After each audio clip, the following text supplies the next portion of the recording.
Am I the bad guy for slapping a teenager? I think so. Anyway, it says, I, 32 female, was at a water park this last weekend with my husband, 32 male, and my daughter. We were in one of the pools practicing swimming and keeping to ourselves. There was a group of teen boys there. Sorry, I don't know why I'm laughing already. I shouldn't. I'm just thinking of the mom coming out of the water and be like, pew! There was a group of teen boys there, and while I was working with my daughter on swimming, one of them came up behind me and I felt a tug on the strings of my top, untying it. Yeah. I spun around, saw this 15 to 17-year-old with a smirk and slapped him. Yeah, he was trying to be like, ayo, let me see those mommy milkers, and you would have flashed everyone. Of course, that was called for. This quickly caused a scene. The park staff got involved as well as the boys' parents who were livid at me. My husband and another lady saw it happen and confirmed that he really did grab my top. There was also camera around the pool that kind of shows it, but it wasn't the best angle. The boys' parents threatened charges, and I threatened sexual charges if they decided to go that way. Eventually, we were both asked to leave and haven't heard anything since. My husband, though, still thinks I overreacted a bit, which I don't. Yo, you're fine. As a female, if somebody is coming up trying to untie your top to flash, you do what you gotta do. I'm a quiet guy and genuinely friendly. I treat all my coworkers as friends. About 2 months ago, during a work lunch, one of my coworkers started choking, so I did the Heimlich thing to help her. Heimlich maneuver, Heimlich thing. After she's in the clear, the others cheered. I asked if she's all right. She just nodded and headed to the bathroom without a word, so I didn't think much of it. Until 2 days later, I got called into HR for my inappropriate behavior. You mean saving a woman's life?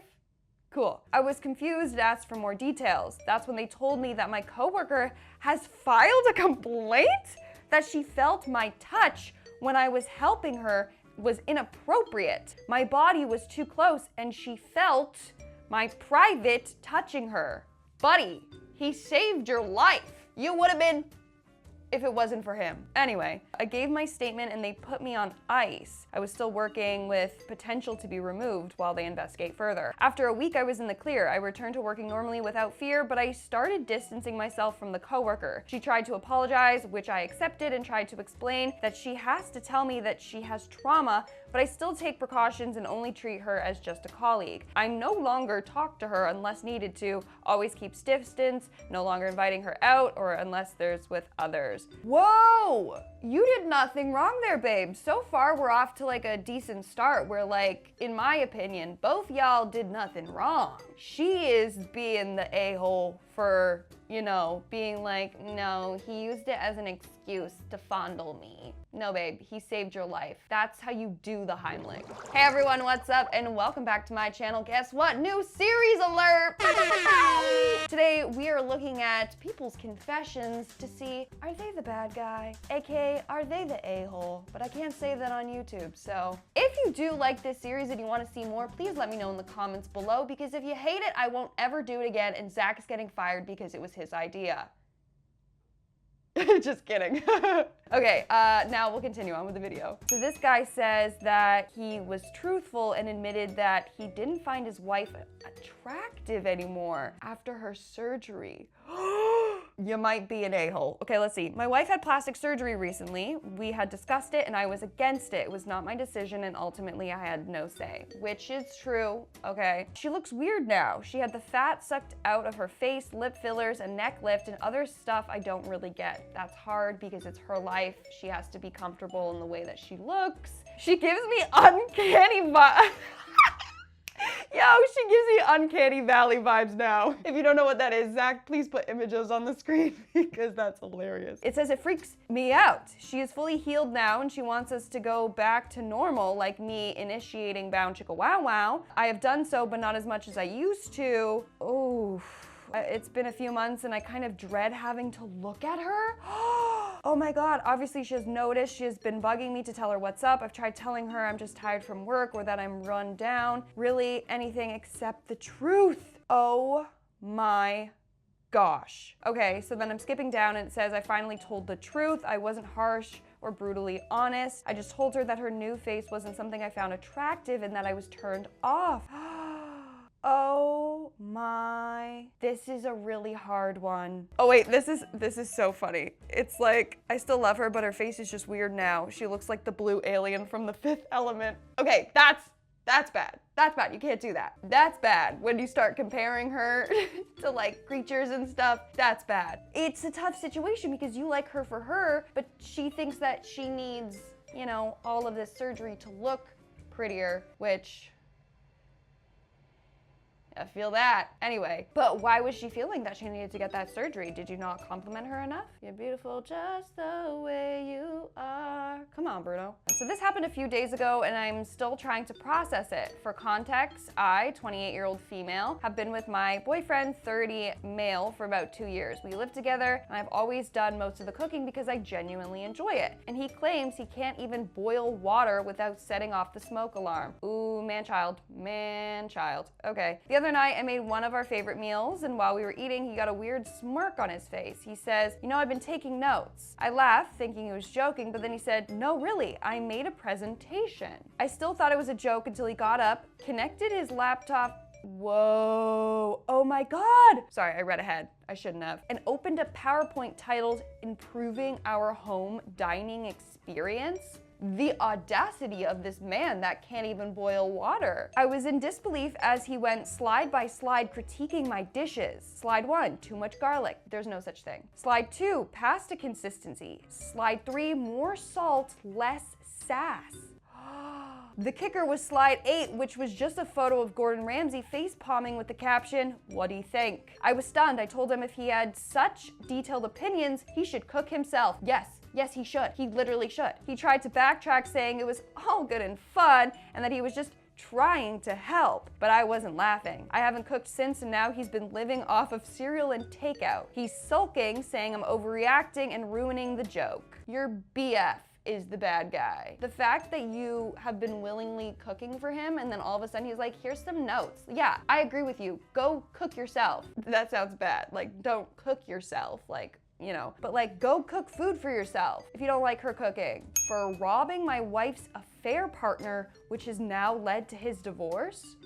Oh, this is juicy, I'm diving in. I, 32, have been married to my soon-to-be ex-wife, 30, Madison, for 4 years. Oof, we're naming names. That's when it's serious. Okay, Madison. We were currently in counseling, but it's not going to work. About a year ago, I found out she was having an affair by coming home to their clothes in our living room and sounds coming from our bedroom. She wasn't even trying to hide it. She wanted you to find out. I lost it. I was getting my cricket bat out of the front closet when I stopped to think about consequences. I did not want to go to jail.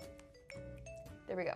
Instead, I took all their clothes and left quietly. I went to a friend's house, but not before throwing all the clothes in a McDonald's garbage can. Hell yeah, that's much better. I turned off my phone and got faced with my buddy. Okay, that's not good. After I turned my phone back on, I had dozens of calls and texts from Madison. First scared because she got my updated flight information. Then upset that I hadn't called her to let her know I was going to be coming home early.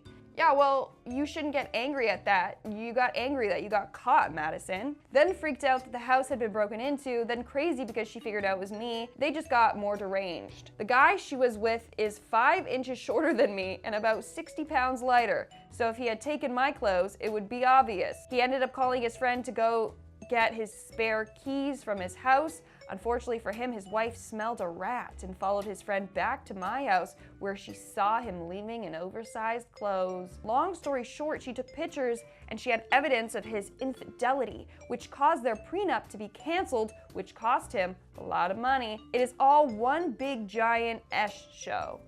But you don't owe anything to this guy. He literally cheated on his wife with your wife. It took a couple of months, but my wife convinced me to try and forgive her. We started going to counseling and we're working our way through it until recently. In a counseling session, she said that it was wrong to steal his wallet, phone, and car keys. She said that his divorce is costing him a lot of money and that I should have dealt with it in a more mature manner and it was my fault.